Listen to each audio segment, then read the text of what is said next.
Okay, Mike and Heidi, this is Bill Wolcutz with Remax. I'm doing this market analysis this way just simply because I didn't know how easy it would be to get the two of you together. And I wanted to get this to you yet tonight because I told you I'd have this for you for Tuesday. So I know it's Tuesday, kind of late, but anyway. This is going to be in market analysis. This is the actual document, and I'll email this to you. So I'm just going to run through some of this real quickly. I'll run through it. The nice thing about watching the video is there's anything that you want to take a look at closer, you can stop it and look at it, and then continue on. Of course, if you have any questions or anything, feel free to call me, obviously, and we can get together and sit down. I'd be more than happy to go over this with you in person. In fact, I prefer to do it that way. But given the situation, I thought maybe it might be easier, than trying to coordinate times to get together. Um, anyway, there's the basic information on the home. Now this is the summary of adjustments in the market analysis. Basically what this is where I made changes. So this is more of a technical analysis like an appraiser is going to do.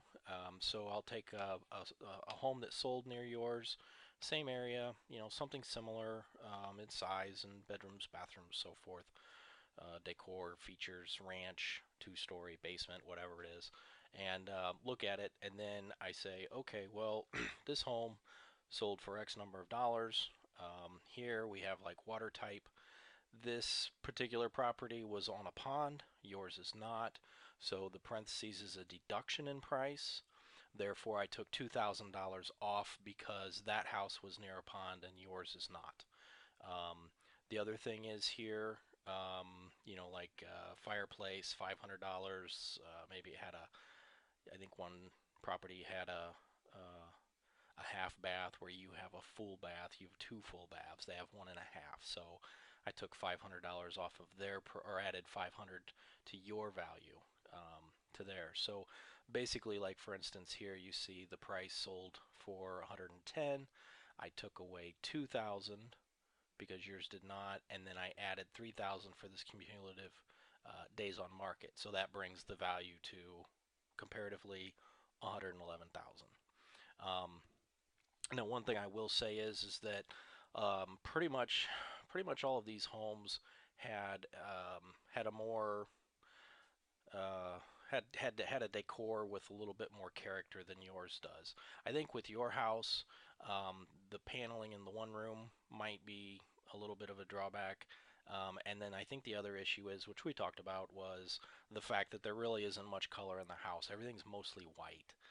So if you could do some painting, and I'll go through photos here in a little bit, and we'll flip through them real fast. But again, you can stop the video and look at them in more detail. But and then I'll even send you these listings as well, so you can look at them. But point being is, if you can give the house a little more color, a little more character, I think that'll really make a difference. Plus, we talked about it replacing some light fixtures. If you do that, that really makes a difference. Get some stuff clean. I think if you just do really good cleaning, get those spots you just normally don't get, and then um, clean face plates, that kind of stuff, make everything just look crisp. I think it'll probably turn out quite well. So anyway, so you can kind of go through here and look at the things I made adjustments on. So on each of these properties, you see the price, you see what the adjusted price would be. So in comparing your home to this house on Belvedere, it sold for 105.9. Comparing what you have and what they had, your house should sell for 109.9. Looking at that specific property. Now, you have to take a look at this at a cumulative approach, and some of these aren't as quite as high. Now, one thing I will say is that this cumulative days on DOM, days on market, if I put a $3,000 adjustment here, the reason I did that is because these properties sold for 98% or better of the list price. So they asked for 100 and they got at least 98 for it, and the property sold in, most of them were less than 30 days, but there was one I think I put an adjustment in here for that sold in 45 days. 45 days is still a great turnaround time. Less than 30 is fantastic. Some of these sold in like 11 days. So the reason I put that adjustment in there is because I think they had their homes listed too low, and I think that they should have gotten $3,000 more at least for their properties, maybe five. I'm just going with three because I'm being a little bit more conservative. So if you see that, that means that they had it. That I think they had it listed too low. Now these numbers are gonna crunch and everything, and this is gonna be a technical analysis and the results and everything. But then, and so it'll say, here's a number we think it'll sell at. Crunching the numbers, but intuitively speaking, you have to look at it from that perspective. I mean, you have to look at it from an intuitive perspective, um, where with all of these properties having already sold quickly and near or at asking price, meaning they asked 105 and the buyer saw it and they just like, yeah, 105, I'm in. So didn't even think twice about it. So anyway, so that's how kind of how I did this. So you can stop the video at any time, look at these details. Here's a few more, a couple more properties. A couple of these didn't have, like this one is right down the road, or a couple doors down, didn't have any adjustments on it except it sold in no time at all. And they got, I think, full ask price, but we can look at those details here in just a second. So here's another one on Beechcrest. You can see the adjustments I made. Again, parentheses is a negative, so I took away. I think this one on Beechcrest had 4 bedrooms, so I took away 3,000 because yours is only 3. So that brings it down, which I think this ended up being the lowest adjusted price. So you can kind of flip back through that and look at it. And I'll again email this to you. Now this is more detailed. This is everything that I looked at when comparing the properties. So on each of these pages, you'll see your property right here in this first column, and then the details on the other properties. And then the next page is laid out the same way. Now you can look at these. Let's see, here you go. Sale price versus list price, SP versus LP. 99%, 100%, 99%, 98%, 45 days, 19 days, 31 days. And then here's the adjustments again that you saw on the previous pages and the adjusted prices. So looking at each of these properties, comparing yours, here's what the analysis would say your house should sell for compared to that one specific property. Again, your property here in the first column. Second column, you can go right across. Okay, bedrooms, bedrooms, bedrooms, so forth. Square footage, square footage. I mean, they're all really in about the same amount of square footage. Now, I didn't take off really anything for square footage because in the event that there's less than a difference of 100 square feet or around 100 square feet, I'm told by appraisers that you do not make an adjustment at that point. Otherwise, you do like a price per square foot, calculate the difference, multiply it out at about, probably probably $25, $20 or $25 a square foot in your area. And then the way I do this is there's a number of tricks and things that I've gotten from actual appraisers that say, I adjust this much for this kind of thing, and I adjust it this way, and here's a formula that I use for age differences and things like that. So you can kind of look through this one here again. 11 days, 45 days, 26 days. They got 100%. Now these, they didn't quite get what they wanted. This one, I thought they asked 107.5 and they took 102. I'm thinking they just wanted to get out. So,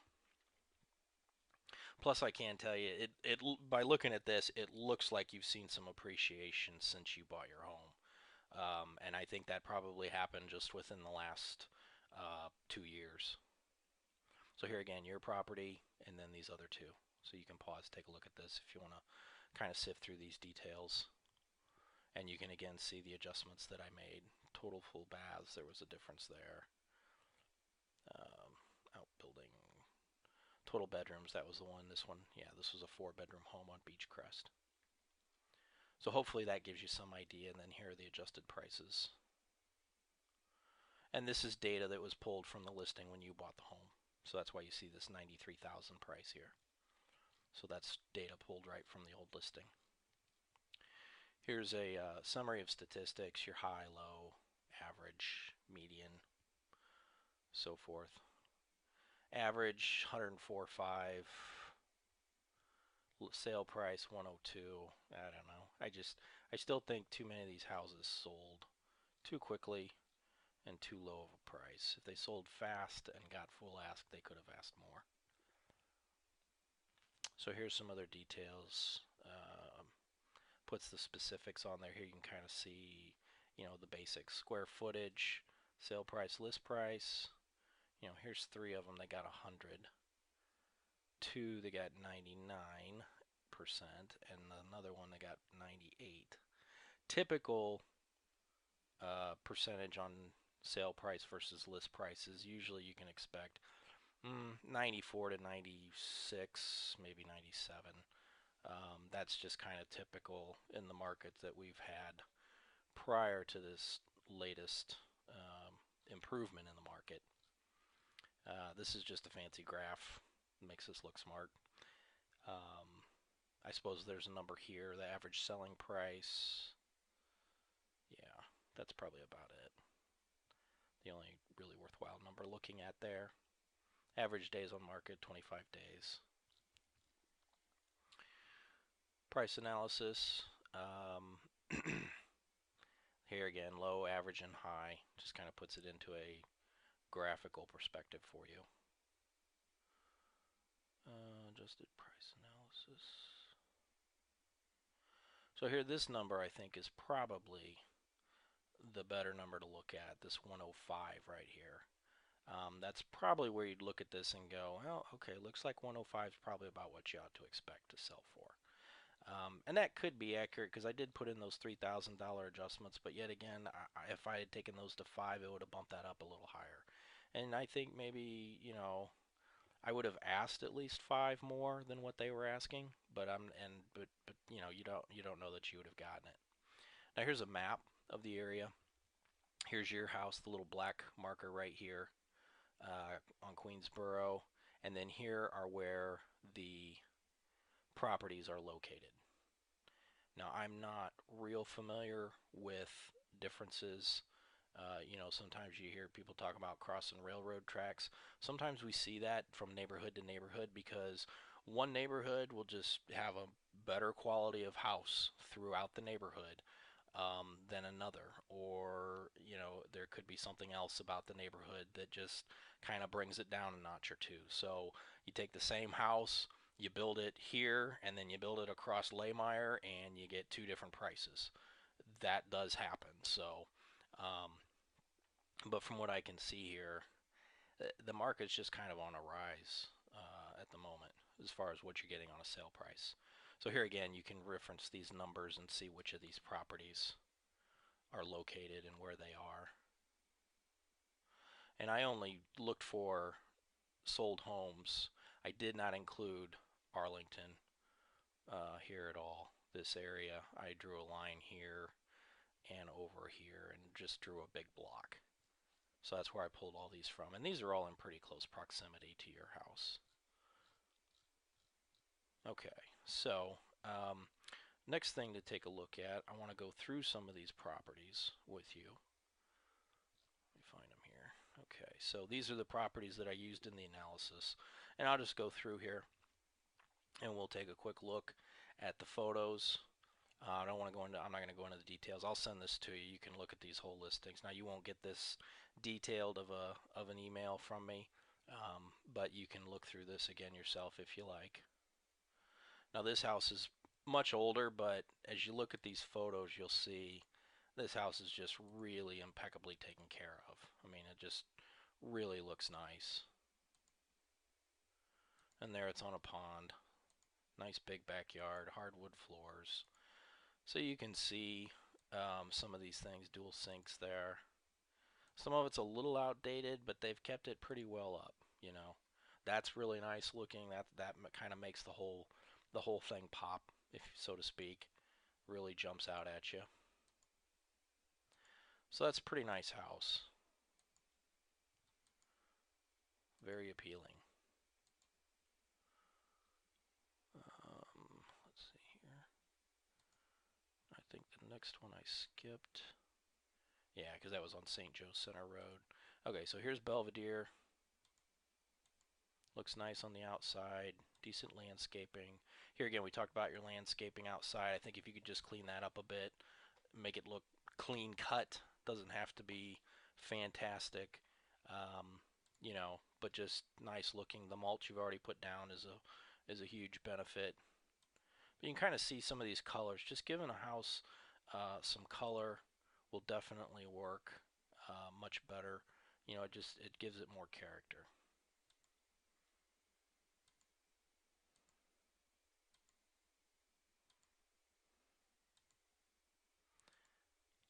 So there's now that's wood laminate floor. That's not hardwood.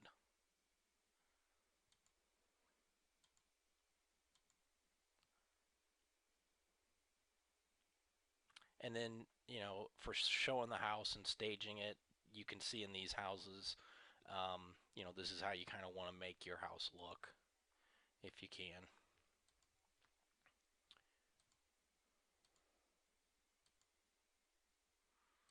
Now, these couple of these have pools.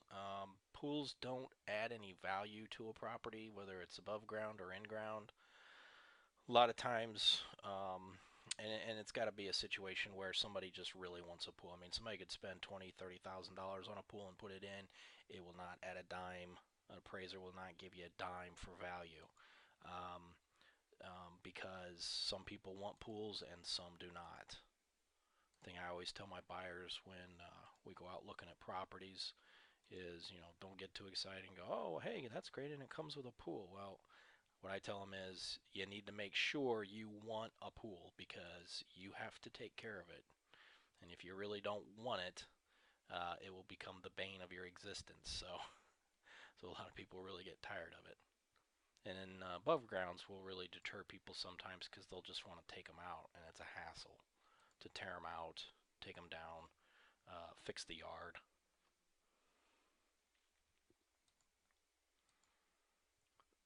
I know you guys probably don't want to do a whole lot of work and painting and things like that, but you're kind of seeing here um, what these houses look like.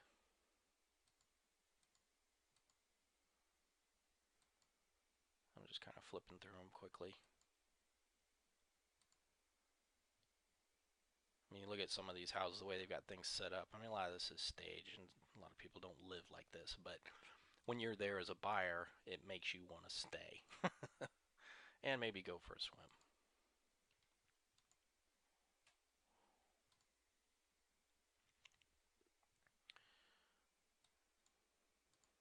Now, this one kind of got some strange colors.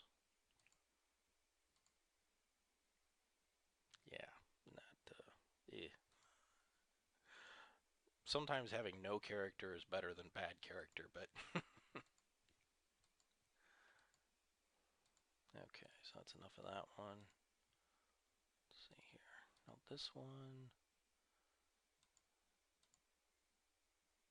this might be quite similar to yours. Now this one looks nice with that laminate flooring in there,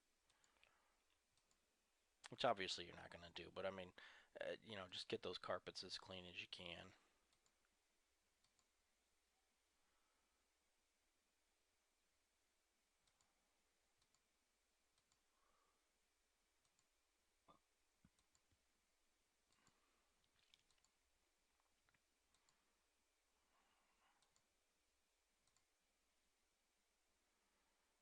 There's an idea to do with your chair rail in the dining room and stuff.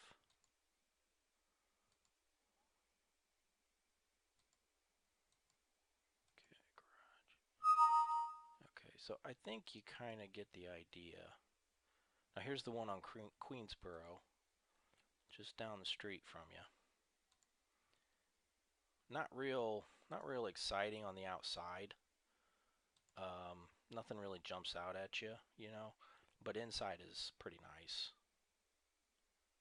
That looks good. Nice deck out back.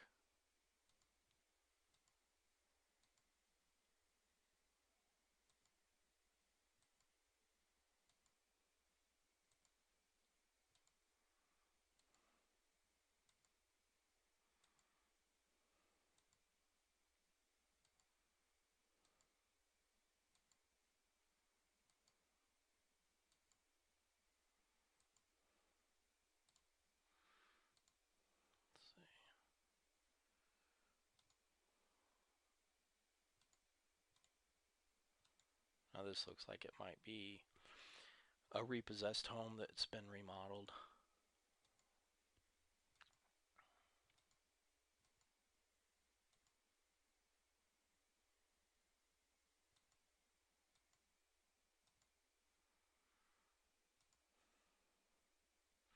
Now that property is nice because of the huge yard being a pie-shaped property. So anyway, so that gives you some idea. Let's take another look here.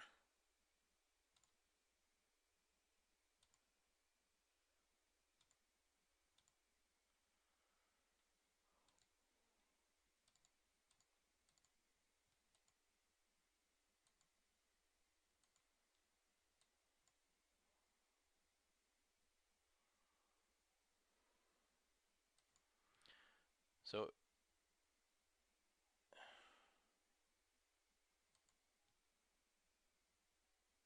I stopped this thing for a minute. I'm not sure if it continued recording or not. Okay, we'll assume that it was. Alright, so we've got some other active listings here. Let's see, let's take a look at this one. Now this is only 8 years old. Again, this is going to be a smaller house. It obviously looks newer.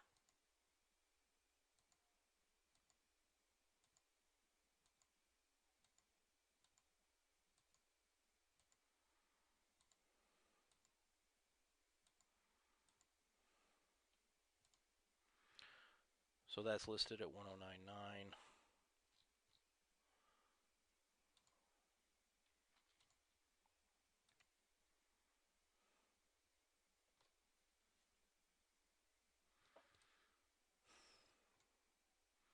Again, this one's only 15 years old. So you're going to be competing with a number of houses that are newer on the market. But here again, probably smaller. So I think you get the picture there. Yeah, see, that's not even 1,200 square feet. 1,200. Newer home. Let's find something a little different. Okay, 35. Still small. Let's see what that looks like. Very well kept up. Now that looks nice.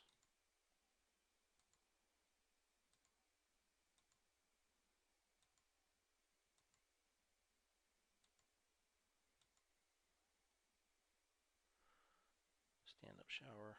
The old door kind of draws back. Is that a basement?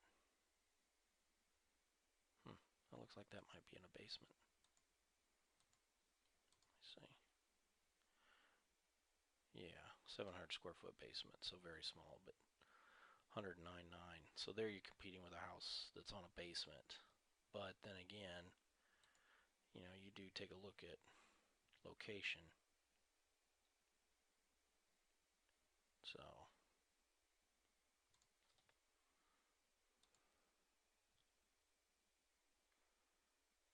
now here's 20, almost 2,300 square feet listed at 1095.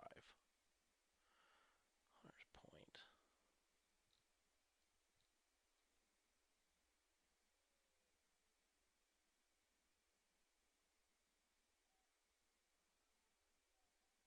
Wondering if this one is a repo. Let's take a look.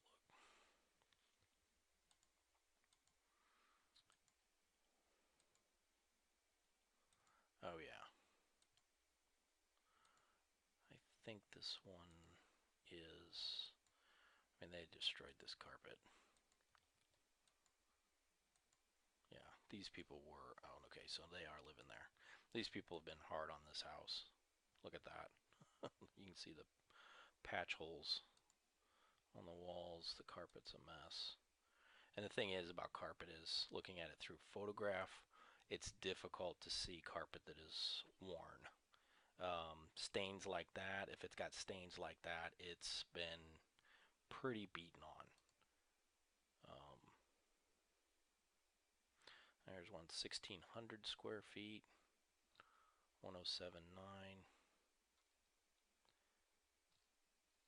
See, I don't know.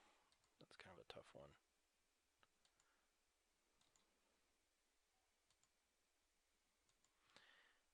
just by looking at these, now this is kind of, now this is a little bit more kind of like your house, more white and the woodwork. Um,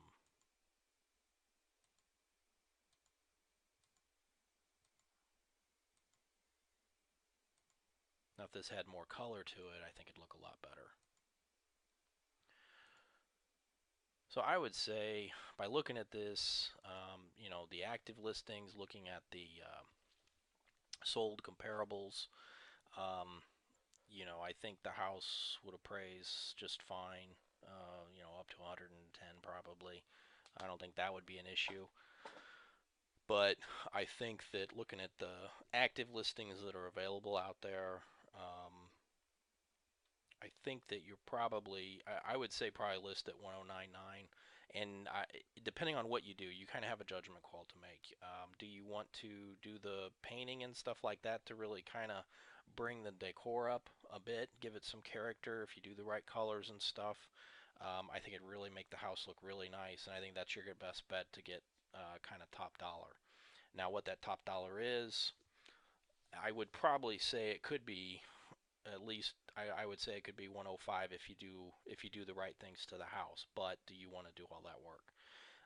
The other thing is that if you list it at 1099, I don't know if I'd go like 114.9. You got to keep in mind people shop in $5,000 increments. They get qualified pretty much on a basis, and so what that ends up doing, if they get qualified for 112, they look at houses that are at 115 or less.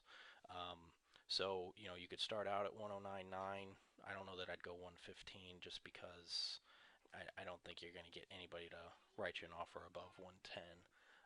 But here again, I've been wrong. I was wrong once early this year. So I'm kind of the mindset right now, really, just hey, throw it on the market, see what happens, and and then and then see where that goes. I mean, you can always come down in price. You usually can't go up. The other issues that you have, might be the furnace could be an issue. It does work. I'm certain you'll just expect to pay for a home warranty. The other thing is the carpet, the roof. Those could be issues depending on how much life is left in the roof. So keep that in mind. Um, let's see here. Now I did do a net sheet for you as well, just to give you an idea as where you stand. If this is accurate, that you owe 88,000, then this basically will show you what your take home would be after sales commissions and everything and your closing costs.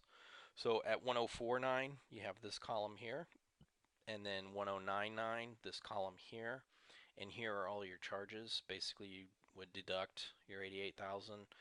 You'll have some interest to pay at closing. That'll still be old. Property taxes. The listing showed 582, so make adjustments for that.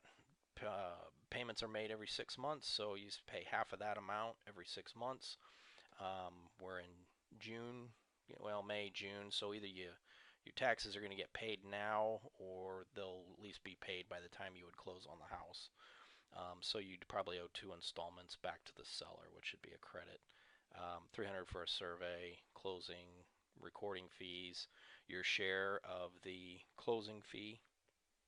Title insurance, you're typically asked to pay the more expensive of the 2 title insurance policies, one for the owner, one for the lender. Yours, the owner, you're buying it for the owner, but they always ask the seller to pay it. I always do with my buyers, and I pretty well get that all the time with all the offers I receive on my listings too. So you're going to pay about that amount. So home warranties run about 400. Now asking you to pay closing costs, that's 3%, typically up to 3% is what they can ask for. So that's a small chunk of change, and that's also a very that's a negotiating point. If you're at 1099, somebody's asking for $1,500 carpet allowance or something, and they're asking for closing costs. Well, you're not going to budge off that 1099, not very easily, that's for sure. Sales commissions, now I charge 6% That's just what I charge. I pay 3% to the other realtor, so there's your sales commissions there. And then my office also charges a transaction fee of $175. Now that is something that you pay at closing, only if the house closes, and that fee is for maintaining the file for the next several years and handling anything. And there's a lot of back office work that goes into it. I thought this was ridiculous, but then when I saw all the work that goes into it, I thought, okay, well that's a lot of work. So there's some back office work that goes into all of that. So anyway, so total here, take all your expenditures. Here's the difference. Here's what your net would be, given that it sold at 104.9. Obviously, you had $5,000. That changes some of these percentage figures a little bit, but you still walk away with 9,300 if you get that good of a sales price. But I wouldn't hold my breath on this. It could be possible, who knows? But you're really going to have to make the house look like some of those other homes that I showed you in the photographs. So that's basically the gist of it. Hopefully this helps, gives you guys some idea. Here again, from an analysis standpoint, I think you're probably looking in the, under probably 105, 103 maybe. But I'm also just thinking, you know what, this market's kind of unfamiliar territory right now, so it's just kind of one of those things where let's just throw it up and throw it against the wall and see if something sticks. That's what I would do. So obviously give me a call if you have any questions. I can go back over this with you again. And anyway, I'll be in touch. So hopefully this helps.